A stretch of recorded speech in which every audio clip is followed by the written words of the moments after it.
History lovers, आज चलो Grigory Rasputin की कहानी में डाइव करते हैं। एक ऐसा आदमी जिसकी जिंदगी जितनी मिस्टीरियस थी उतनी ही कंट्रोवर्शियल भी। 1808 में एक छोटे से साइबेरियन गांव में जन्मे रासपुतिन रशियन हिस्ट्री के सबसे रहस्यमय लोगों में से एक बन गए। अब रासपुतिन कोई आम मिस्टिक नहीं था। वो 1905 के आसपास सेंट पीटर्सबर्ग पहुंचा और जल्दी ही एक हीलर और भगवान का बंदा के रूप में फेमस हो गया। उसकी फेम का राज जार निकोलस डू और जारिना अलेक्जेंड्रा के हीमोफीलिया से पीड़ित बेटे प्रिंस एलेक्सी का चमत्कारी इलाज। बस इसी एक काम ने रॉयल कोर्ट में उसकी जगह पक्की कर दी।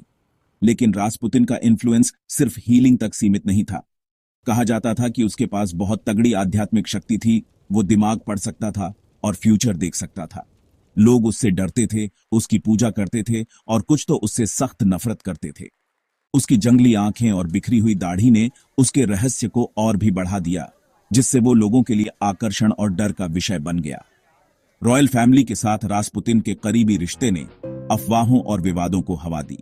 उसे तख्त के पीछे का कठपुतली मास्टर माना जाता था, जो जार और झारिना को अपने इशारों पर नचाता था। रईस और नेता उसके प्रभाव से सावधान हो रहे थे। उन्हें डर था कि वो रूस को बर्बादी की ओर ले जा रहा है। 16 दिसंबर 1916 की रात को यह टेंशन अपने चरम पर पहुंच गई।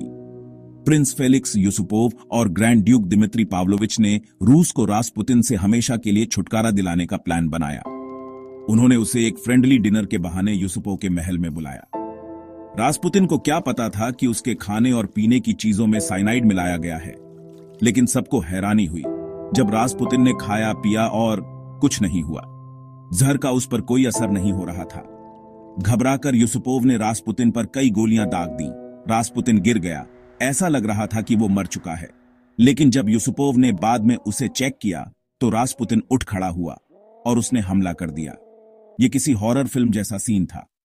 आखिरकार और गोलियां चलने के बाद रासपुतिन को एक कंबल में लपेटा गया, बांध दिया गया और बर्फीली नेवा नदी में फेंक दिया गया।